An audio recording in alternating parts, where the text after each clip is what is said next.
ആശ്രയം. ആശയറ്റ നേരമെൻ്റെ ആശ്വാസം. നിൻ വചനമാരി തൂകി നീ എൻ്റെ വേദനകൾ സൗഖ്യമാക്കണേ.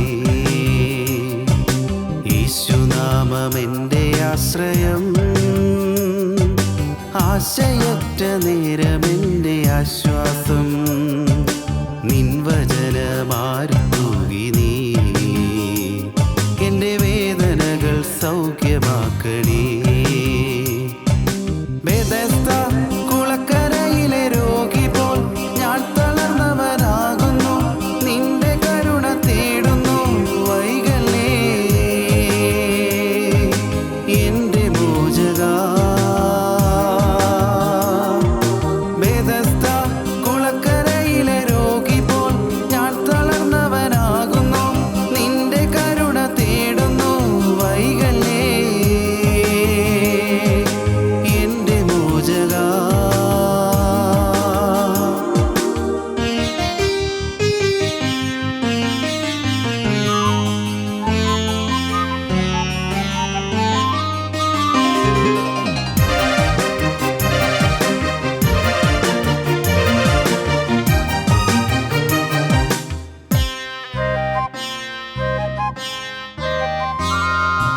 എന്നെ ചുറ്റും ആയിരങ്ങൾക്കിടയിലായി എന്നെ തന്നെ നോക്കി നിൽക്കുന്നേയൊരുവൻ. എന്നെ ചുറ്റും ആയിരങ്ങൾക്കിടയിലായി എന്നെ തന്നെ നോക്കി നിൽക്കുന്നേയൊരുവൻ. അത് യേശുവായിരുന്നു, എൻ്റെ രക്ഷയായിരുന്നു. അവൻ എൻ്റെ ശിക്ഷ ഏറ്റുവാങ്ങി നിന്നു. അത് യേശുവായിരുന്നു, എൻ്റെ രക്ഷയായിരുന്നു. അവൻ എൻ്റെ ശിക്ഷ ഏറ്റുവാങ്ങി നിന്നു. ബെഥസ്ദ കുളക്കരയിലെ രോഗി പോൽ ഞാൻ തളർന്നവനാകുന്നു. നിന്റെ കരുണ തേടുന്നു, വൈകല്ലേ എൻ്റെ മോചകാ. ബെഥസ്ദ കുളക്കരയിലെ രോഗി പോൽ ഞാൻ തളർന്നവനാകുന്നു. നിന്റെ കരുണ തേടുന്നു, വൈകല്ലേ എൻ്റെ മോചകാ.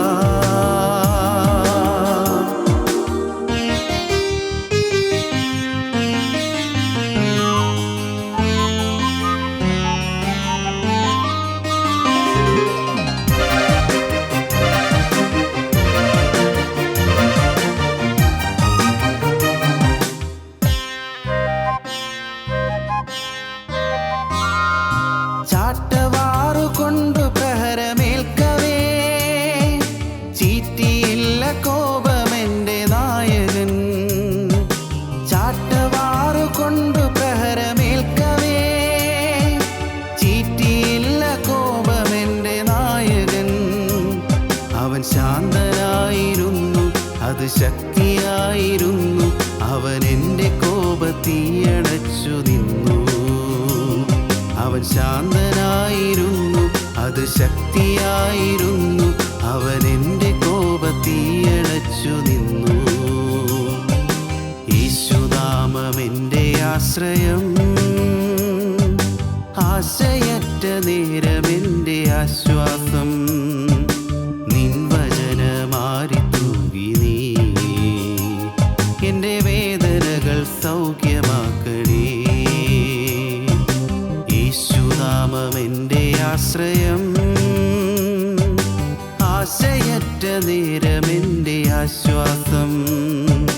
നിൻ വചനമാരി തൂകി നീ എൻ്റെ വേദനകൾ സൗഖ്യമാക്കണേ. ബെഥസ്ദ കുളക്കരയിലെ രോഗി പോൽ ഞാൻ തളർന്നവനാകുന്നു. നിന്റെ കരുണ തേടുന്നു, വൈകല്ലേ എൻ്റെ മോചകാ. ബെഥസ്ദ കുളക്കരയിലെ രോഗി പോൽ ഞാൻ തളർന്നവനാകുന്നു. നിന്റെ കരുണ തേടുന്നു, വൈകല്ലേ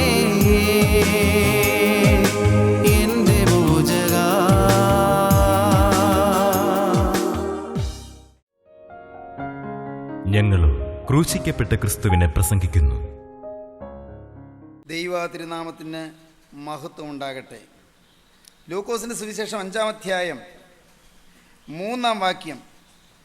ആ പടകുകളിൽ സീമോനുള്ളതായ ഒന്നിൽ അവൻ കയറി കരയിൽ നിന്ന് അല്പം നീക്കണം എന്ന് അവനോട് അപേക്ഷിച്ചു.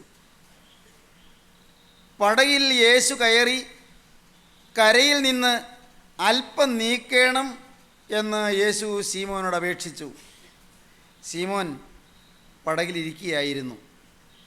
സീമോൻ നിരാശനായിരിക്കുകയായിരുന്നു. പാവപ്പെട്ട മുക്കുവ തൊഴിലാളി വലഞ്ഞ് വിഷമിച്ചിരിക്കുകയായിരുന്നു. കാരണം അന്നൊന്നും കിട്ടിയില്ല. കഫർന്നഹൂമിലെ ആ വീട്ടിലേക്ക്, സ്വന്തം വീട്ടിലേക്ക്, ആ കൊച്ചു കുടിലേക്ക് എന്ത് പറഞ്ഞ് ചെല്ലും? പാവം ഭാര്യയുണ്ട്, ഭാര്യയുടെ അമ്മയുണ്ട്. ആ വീട്ടിൽ അവിടെ വെള്ളം അടുപ്പത്ത് തിളച്ചുകൊണ്ട് കിടക്കുകയായിരിക്കും. അരി കൊണ്ടുവന്നിടാൻ അന്ന് അരി വാങ്ങാൻ ഒന്നും കിട്ടുന്നില്ല. ഒരു പൊടിമീൻ പോലും കിട്ടിയില്ല. മനസ്സ് ഉഷ്ണിച്ചിരിക്കുകയാണ്. തീർത്തും തളർന്നു.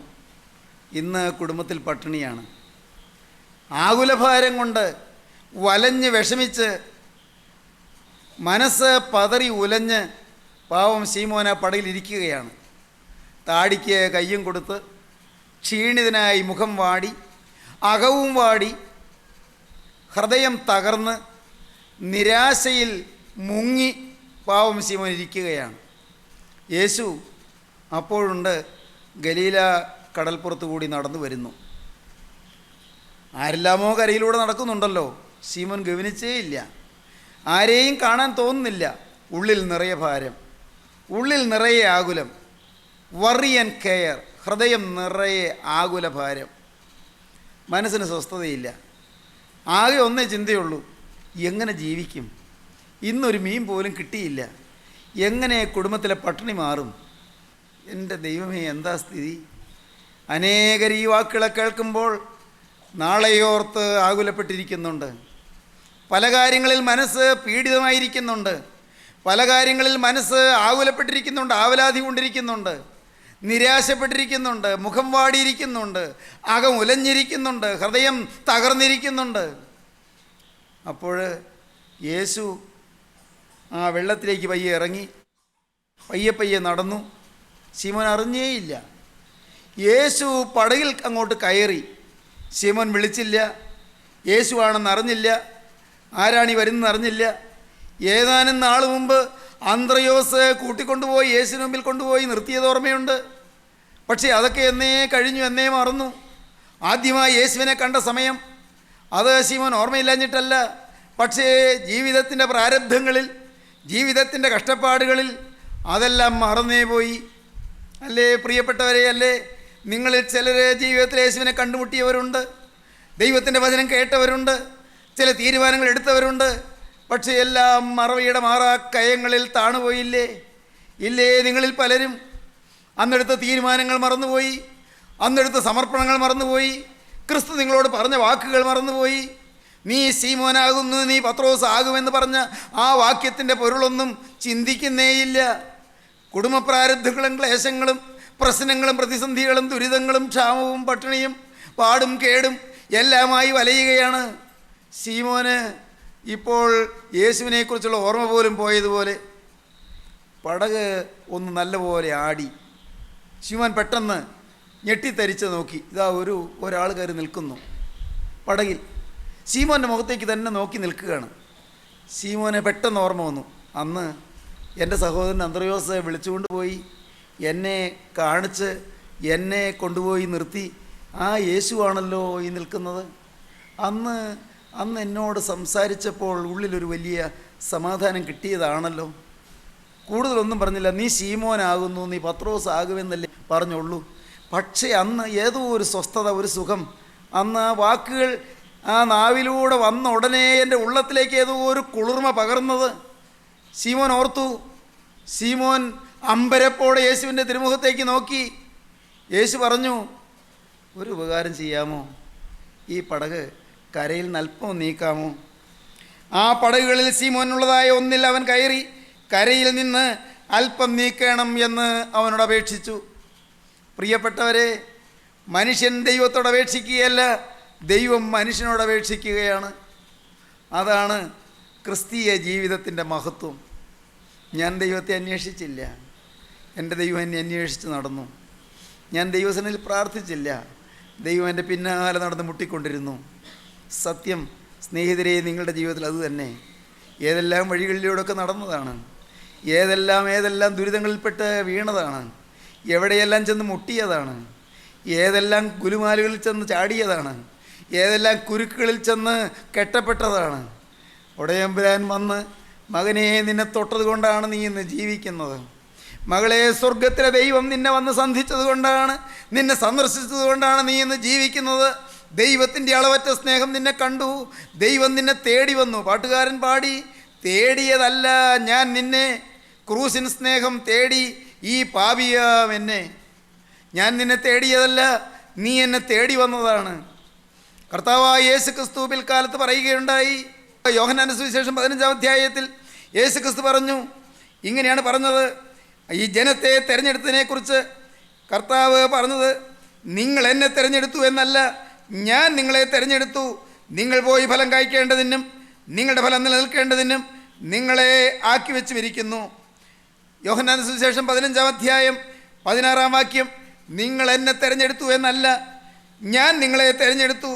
നിങ്ങൾ പോയി ഫലം കായ്ക്കേണ്ടതിനും നിങ്ങളുടെ ഫലം നിലനിൽക്കേണ്ടതിനും നിങ്ങളെ ആക്കി വെച്ചുമിരിക്കുന്നു, നിങ്ങളെ നിയോഗിച്ചിരിക്കുന്നു, നിങ്ങളെ നിയമിച്ചിരിക്കുന്നു. നിങ്ങൾ എന്നെ തിരഞ്ഞെടുത്തതല്ല.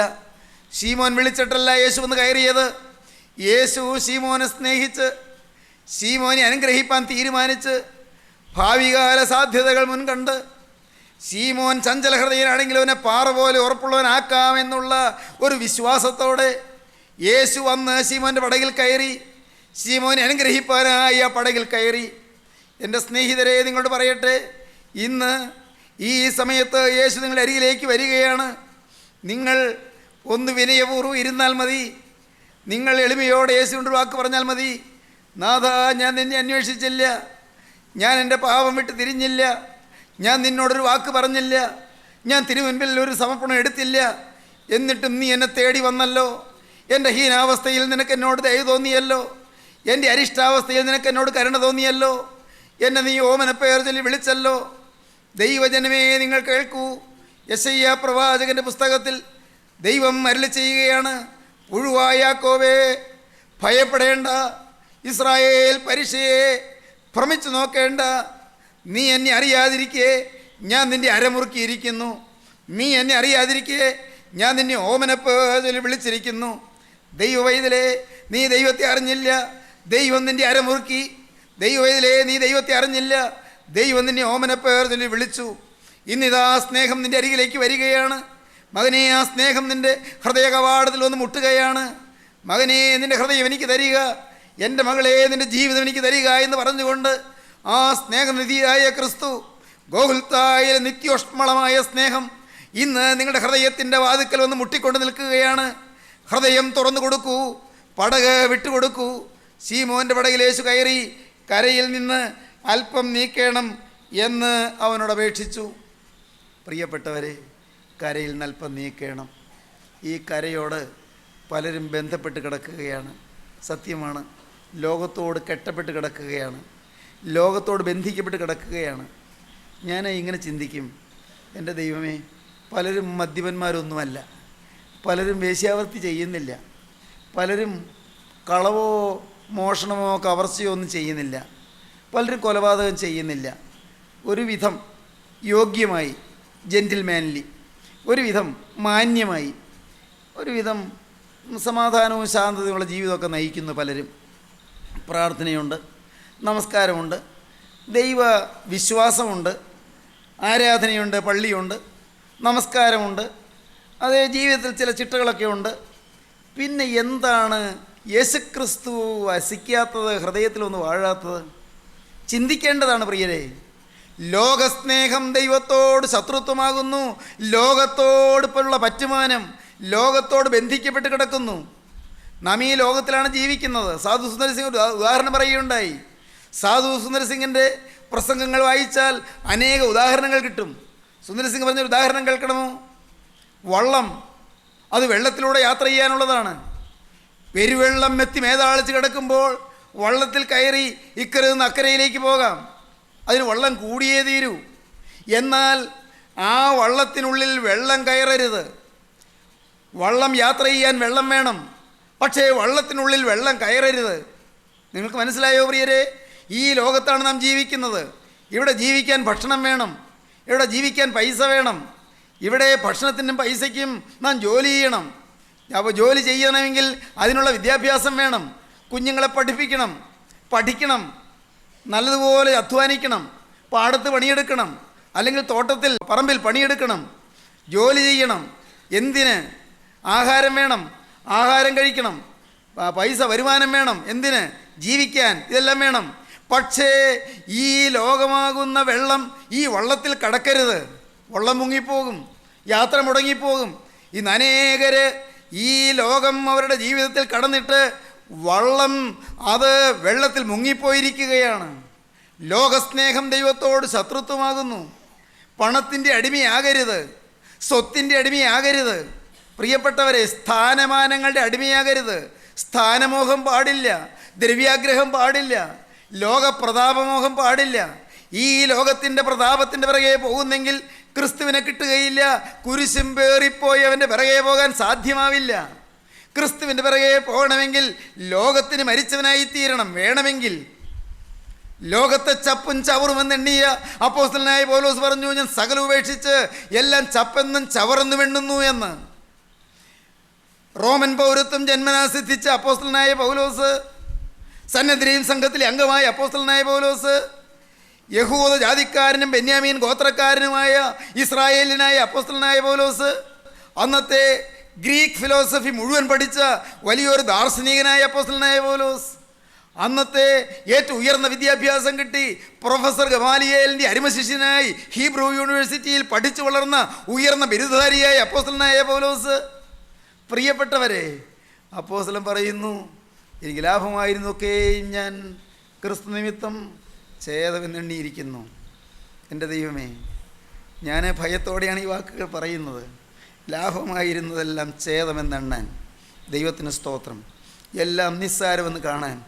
ജീവിക്കാൻ ലോകം വേണം, ജീവിക്കാൻ പൈസ വേണം, ജീവിക്കാൻ ആഹാരം വേണം. ശരിയാണ്. ഈ ലോക ജീവിതം കൂടിയേ കഴിയൂ. എന്തിനാ ജീവിക്കുന്നത്? ജീവിക്കാൻ. അതെ, എന്തിനാ ജീവിക്കുന്നത്? ജീവിക്കാൻ. എന്തിനാ ജീവിക്കുന്നത്? ആരും പറയും ജീവിക്കാൻ. എന്തിന്? മറുപടിയില്ല. എന്തിനാ ജീവിക്കണം? പ്രിയപ്പെട്ടവരെ, ജീവിക്കുന്നതിന് ഈ ഭൗതിക ജീവിതത്തിന് ലാക്കുണ്ട്. നിങ്ങൾ ചിന്തിച്ചിട്ടുണ്ടോ? എൻ്റെ ജീവിതം കൊണ്ട് സാധിക്കേണ്ടതെന്ത്? എനിക്ക് ഒരു കാലത്തും എത്താൻ സാധ്യമല്ലാത്ത സ്വർഗരാജ്യത്തിൽ എത്തണമെങ്കിൽ ഞാനൊരു പരിശുദ്ധനാകണം, ഞാൻ ക്രിസ്തു സദൃശനാകണം. അതിനുള്ള കാലയളവ് ഈ ഭൂമിയിലെ ആയുസ്സാണ്. ഈ ആയുസ് അതിനു വേണ്ടിയാണ്. ദൈവത്തിന് സ്തോത്രം. നിത്യത സ്വർഗരാജ്യത്തിൽ കഴിയുന്നതിന്, നിത്യത ക്രിസ്തുവിൻ്റെ രാജ്യത്തിൽ കഴിയുന്നതിന്, നിത്യത വിശുദ്ധന്മാരുടെ നിരയിൽ കഴിയുന്നതിന്, നിത്യജീവൻ്റെ അവകാശം കിട്ടുന്നതിന്, അതിന് വിശുദ്ധനാകാൻ സാധിക്കുന്ന ഒരേ ഒരു കാലയളവാണ് ഭൗതിക ജീവിത കാലയളവ്. ഈ ആയുഷ്കാലം വിലയേറിയതാണ്. ലോകത്തെയും ലോകത്തിലുള്ളതിനെയും സ്നേഹിക്കരുത്. ലോകത്തിൻ്റെ സ്നേഹിതനാകുവാൻ ഇച്ഛിക്കുന്നവനെല്ലാം ദൈവത്തിൻ്റെ ശത്രുവാകുന്നുവെന്ന് യാക്കോബ് ശ്ലീഹ പറയും 4-ാം അധ്യായത്തിൽ. യാക്കോബിൻ്റെ പുസ്തകം 4-ാം അധ്യായം. യാക്കോബിൻ്റെ ലേഖനത്തിൽ പറയും, ലോകസ്നേഹം ദൈവത്തോട് ശത്രുത്വമാകുന്നു. ലോകത്തിന് സ്നേഹിതനാകുവാൻ ഇച്ഛിക്കുന്നവനെല്ലാം ദൈവത്തിൻ്റെ ശത്രുവാകുന്നു.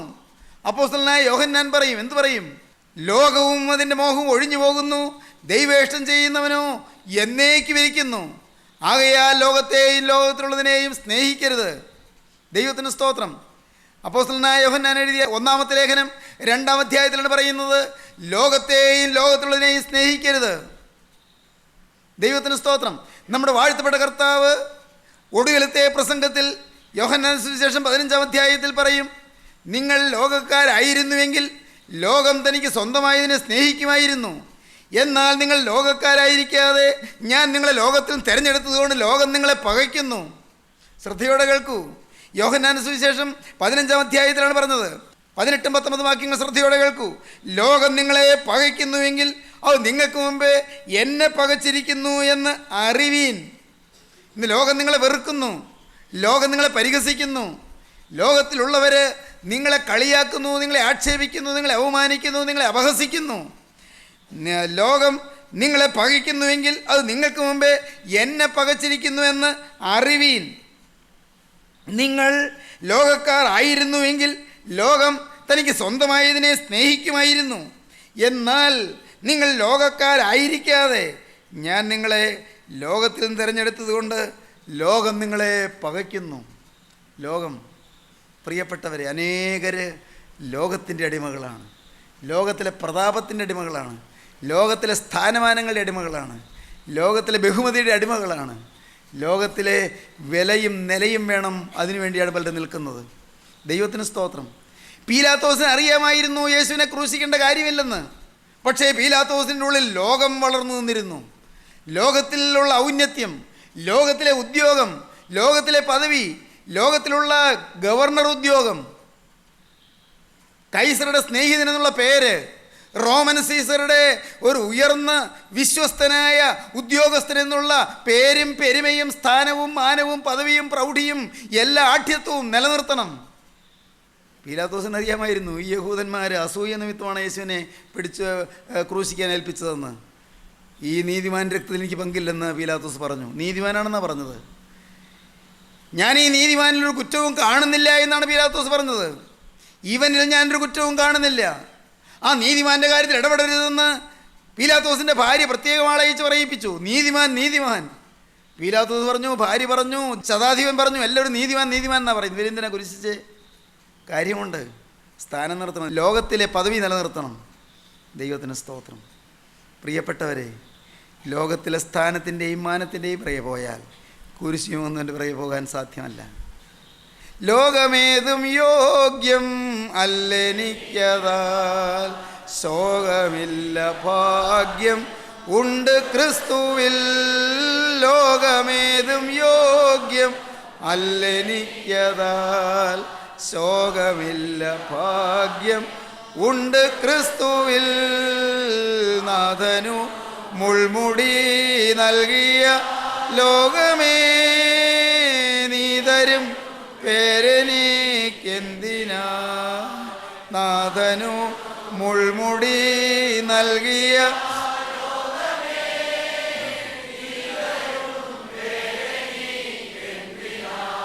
എൻ്റെ പ്രിയപ്പെട്ട സഹോദരന്മാരെ, എൻ്റെ ഏറ്റവും പ്രിയപ്പെട്ട സഹോദരിമാരെ, ഞാൻ ഇപ്പോൾ നിങ്ങളോടൊന്ന് പറഞ്ഞുകൊള്ളട്ടെ. നിങ്ങൾക്ക് ക്രിസ്തീയ ജീവിതം മുന്നോട്ട് നയിക്കണമെങ്കിൽ ഈ ലോകത്തിന് നിങ്ങൾ മരിച്ചവരായി തീരണം. അപ്പോസ്തലനായ പൗലോസ് പറഞ്ഞു, എനിക്കോ നമ്മുടെ കർത്താവായ യേശു ക്രിസ്തുവിൻ്റെ കുരിശിലല്ലാതെ പ്രശംസിപ്പാൻ ഇടവരരുത്. അവനാൽ ലോകം എനിക്കും ഞാൻ ലോകത്തിനും ക്രൂശിക്കപ്പെട്ടിരിക്കുന്നു. ദൈവത്തിന് സ്തോത്രം. അതുകൊണ്ട് ഇനി ജോലി ചെയ്യണ്ട, ഇനി കഞ്ഞി വയ്ക്കണ്ട, ഇനി പിള്ളേരെ പഠിപ്പിക്കണ്ട, ഇനി കല്യാണം നടത്തണ്ട, വേദവസ്തു എടുത്തുകൊണ്ട് കാട്ടിൽ പോയി തപസ് ചെയ്യുവാണോ? അല്ല പ്രിയരെ, അല്ല. ഈ വെള്ളത്തിൽ കൂടി യാത്ര ചെയ്യാൻ വെള്ളം വേണം. പക്ഷേ വള്ളത്തിൽ വെള്ളം കയറരുത്. ഇന്ന് അനേകർ ഈ വള്ളത്തിനകത്ത് വെള്ളം കയറി മുങ്ങിക്കിടക്കുകയാണ്. യേശു ശിവനോട് പറഞ്ഞു, കരയിൽ നിന്ന് അല്പം നീക്കണമെന്ന് അപേക്ഷിച്ചു. ദൈവത്തിന് സ്തോത്രം. ദൈവമക്കളെ, ഇന്ന് നിങ്ങളെന്തെല്ലാം തീരുമാനങ്ങൾ എടുക്കുന്നുണ്ട് ഇപ്പോൾ? കർത്താവേ, എനിക്ക് ലോകത്തിൻ്റെ ബഹുമാനം വേണ്ട, ലോകത്തിൻ്റെ പ്രീതിയും ലോകത്തിൻ്റെ അംഗീകരണവും വേണ്ട, ലോകത്തിൻ്റെയും ലോകമനുഷ്യരുടെയും റെക്കഗ്നീഷൻ വേണ്ട. ദൈവത്തിന് സ്തോത്രം. ഒയ്യോ, പറയാൻ എന്ത് എളുപ്പമല്ലേ. ദൈവത്തിന് സ്തോത്രം. ലോകത്തിൻ്റെയും ലോകമനുഷ്യരുടെയും റെക്കഗ്നീഷൻ വേണ്ട, അംഗീകാരം വേണ്ട. കർത്താവേ, എനിക്കൊന്നു മതി. കുരിശും പേറി ഗോകുൽത്താക്കുന്ന് കയറിയവൻ, എൻ്റെ കർത്താവേ, കുരിശിൽ 3 ആണികളിൽ തൂങ്ങിയവൻ, എൻ്റെ ദൈവമേ, എൻ്റെ ദൈവമേ, നീ എന്നെ കൈവിട്ടതെന്ത് എന്ന് പറഞ്ഞ് കരഞ്ഞവൻ, എൻ്റെ കരുണയുള്ള കർത്താവേ, എനിക്ക് ഈ യേശുവിൻ്റെ സാക്ഷിയായി തലമുറയിൽ നിന്നാൽ മതി. യേശുവിൻ്റെ പിറകെ കുരിശും പേറിക്കൊണ്ട് മന്ദം മന്ദം നടന്നാൽ മതി. യേശുവേ, നിൻ്റെ പിന്നാലെ കുരിശും പേറി നടക്കുമ്പോൾ എൻ്റെ ദൈവമേ, ഞാനൊരക്ഷരം പറഞ്ഞില്ലെങ്കിലും അനേകർ ഈ തീർത്ഥയാത്രാ സമൂഹത്തിൽ ചേർന്നുകൊള്ളും, സിയോൻ യാത്രാ സംഘത്തിൽ ചേർന്നുകൊള്ളും. യേശുവിൻ്റെ കുരിശും പേറിക്കൊണ്ട് യേശു പോയ അതേ കാൽച്ചുവടുകളിലൂടെ കർത്താവേ, ഞാനും ഇതാ വരുന്നു. എൻ്റെ ബഹുമാന്യ സഹോദരങ്ങളെ, ഇത് ഒരു ചലഞ്ചായി നിങ്ങൾ എടുക്കുമോ? ഇതൊരു വലിയ ആഹ്വാനമായി നിങ്ങൾ എടുക്കുമോ? ഇതൊരു വലിയ വെല്ലുവിളിയായി നിങ്ങൾ എടുക്കുമോ? സകലരാലും പരിഹസിക്കപ്പെട്ട്, സകലരാലും നിരസിക്കപ്പെട്ട്, സകലരും തള്ളിക്കളഞ്ഞ് ആരും കൂടെ നിൽക്കാനില്ലെന്ന് വരുമാറ് സ്വന്തം പ്രിയപ്പെട്ട ശിഷ്യൻ ഒറ്റിക്കൊടുത്തു. സ്വന്തം പ്രിയപ്പെട്ട ശിഷ്യൻ തള്ളിപ്പറഞ്ഞു. എല്ലാവരാലും നിരസിക്കപ്പെട്ട് കുരിശും പേറി വേച്ച് കുന്നു കയറിയ കർത്താവായ യേശുവിൻ്റെ പിറകെ നടക്കാൻ നിങ്ങൾക്ക് താല്പര്യമോ? അതൊരു പദവിയെന്ന് നിങ്ങൾക്ക് തോന്നുന്നുണ്ടോ? അതൊരു മഹാഭാഗ്യമെന്ന് നിങ്ങൾക്ക് തോന്നുന്നുണ്ടോ? എങ്കിൽ മകനെ, നിനക്ക് സൗഭാഗ്യത്തിൻ്റെ ഉയർന്ന ശ്രേണികളിലേക്കും ശ്രേയസിൻ്റെ അത്യുന്നത ശൃംഗങ്ങളിലേക്കും നിനക്ക് നടന്നു കയറാം. നിനക്ക് സ്വർഗീയ മഹത്വത്തിൻ്റെ പങ്കാളിയാകാം. ദൈവത്തിന് സ്തോത്രം. അനുഗ്രഹത്തിൻ്റെ ബന്ധാവുകൾ നിനക്ക് നേടിയെടുക്കാം. അനുഗ്രഹത്തിൻ്റെ വാതായനങ്ങൾ നിനക്ക് വേണ്ടി തുറന്നു കിട്ടും. സ്വർഗം നിന്നെ എതിരേൽക്കും. സ്വർഗം നിന്നെ മാനിക്കും. സ്വർഗത്തിലെ നിത്യനായ ദൈവം അരിമകുമാരനായി നിന്നെ കാണും. ദൈവത്തിന് സ്തോത്രം. നിന്നെ തൻ്റെ തിരുമാറിലോട് ചേർക്കും. ആണിപ്പാടുള്ള തിരുവിലാവിലേക്ക് യേശു നിന്നെ അണച്ചു നിർത്തും. യേശുവിൻ്റെ കരം നിന്നെ തലോടിക്കൊണ്ടിരിക്കും. നിന്റെ ഹൃദയം തേങ്ങുമ്പോൾ അവൻ്റെ കരം നിന്നെ തലോടുകയും നിന്നെ താലോലിക്കുകയും ചെയ്തുകൊണ്ടിരിക്കും. നിന്റെ കണ്ണ് നിറയുമ്പോൾ യേശുവിൻ്റെ കരം വന്ന് നിന്റെ കണ്ണുനീര് തുടച്ചു തരും. മകനേ, യേശു നല്ലവനല്ലയോ? ദൈവത്തിലെ യേശു നിനക്ക് നല്ലവനല്ലയോ? നിന്റെ കഴിഞ്ഞകാല പാപങ്ങളൊക്കെയും കഴുകാൻ, കഴിഞ്ഞകാല ജീവിതത്തിലെ തിന്മകളൊക്കെയും മായിച്ചില്ലായ്മ ചെയ്യാൻ യേശുവിൻ്റെ തിരുരക്തത്തിൻ്റെ ഒരു തുള്ളി മതി മകനെ. വിശ്വസിക്കൂ ദൈവത്തിലെ. ഒരു തുള്ളി രക്തം, ആ ഒരു തുള്ളി രക്തത്താൽ നിന്നെ മുഴുവനായി കഴുകി നിന്റെ കഴിഞ്ഞകാല ജീവിതം മാറ്റി ഒരു പുതിയ ജീവിതം നിനക്ക് തരാമെന്ന് പറഞ്ഞുകൊണ്ട് ഇപ്പോഴിതാ യേശു നിന്റെ അരികത്ത് വന്നിരിക്കുകയാണ്. നിന്റെ സമീപത്തോടെ നടക്കുകയാണ്. കരയിൽ നിന്ന് തെല്ല് നീക്കുവാൻ നീ തയ്യാറാകൂ. കർത്താവേ, എനിക്ക് മറ്റൊന്നും വേണ്ട, എനിക്ക് എൻ്റെ യേശു മതി. യേശു എൻ്റെ ജീവിത പടകിലേക്ക് വന്നാൽ മതി. യേശുവിനോട് ചേർന്ന് നടന്നാൽ മതി. യേശുവിന് വേണ്ടി തലമുറയിൽ എഴുന്നേറ്റാൽ മതി. യേശുവിൻ്റെ സാക്ഷിയായി ജീവിച്ചാൽ മതി. യേശുവിൻ്റെ വിശുദ്ധനായി വളർന്നാൽ മതി. യേശുവിൻ്റെ വരവിന് വേണ്ടി നോക്കി പറഞ്ഞിരുന്നാൽ മതി. പ്രാർത്ഥിപ്പീൻ ദൈവജനമേ. നമുക്ക് പ്രാർത്ഥിക്കാം. അൻപുള്ള പിതാവേ, വാഴ്ത്തപ്പെട്ട കർത്താവേ, സ്നേഹനിധിയായ ജീവനുള്ള ദൈവമേ, ഈ അത്ഭുത നിമിഷങ്ങൾക്കായി നന്ദിയോടെ സ്തോത്രം. കർത്താവേ, നിന്റെ ഈ പ്രിയ മക്കളെ തലോടണമേ കർത്താവേ. നിന്റെ മക്കളോട് മനസ്സറിയണമേ കർത്താവേ. ശാന്തിയില്ലാതെ അഴലുന്നവരുണ്ടല്ലോ കർത്താവേ. മനസ്സ് ഉരുകിയിരിക്കുന്നവരുണ്ടല്ലോ കർത്താവേ. ഉള്ളം പുകഞ്ഞിരിക്കുന്നവരുണ്ടല്ലോ കർത്താവേ. ഹൃദയം നീറിപ്പടർന്നിരിക്കുന്നവരുണ്ടല്ലോ കർത്താവേ. കുടുംബ ശാന്തിയില്ലാതെ വലയുന്നവരുണ്ടല്ലോ കർത്താവേ. നാളെയോർ തേങ്ങലടിക്കുന്നവരുണ്ടല്ലോ പിതാവേ. എല്ലാവരെയും തലോടണമേ. ആണിപ്പാടുള്ള കരം ഓരോരുത്തരുടെയും ശിരസിൽ വയ്ക്കണമേ. നാഥാ, നിന്റെ തൃക്കരത്താൽ ആശീർവദിക്കണമേ. കുടുംബങ്ങളിലേക്ക് യേശുവേ നിന്നെ കൈക്കൊള്ളുവാനുള്ള ഭാഗ്യം എല്ലാവർക്കും നൽകണമേ. ഹൃദയത്തിലേക്ക് യേശുവിനെ സ്വീകരിക്കാനുള്ള നൽവരം എല്ലാവർക്കും നൽകണമേ. സൗഭാഗ്യകാലങ്ങൾ എല്ലാവർക്കും നൽകണമേ. ആനന്ദ ഐശ്വര്യം എഴുന്ന മാസങ്ങളും അബ്ദങ്ങളും നൽകി എല്ലാവരെയും അനുഗ്രഹിക്കണമേ. മഹത്വം രാജാതിരാജൻ മാത്രം എടുക്കണമേ. യേശുക്രിസ്തുവിന്റെ രാജകീയ നാമത്തിൽ തന്നെ. ആമീൻ.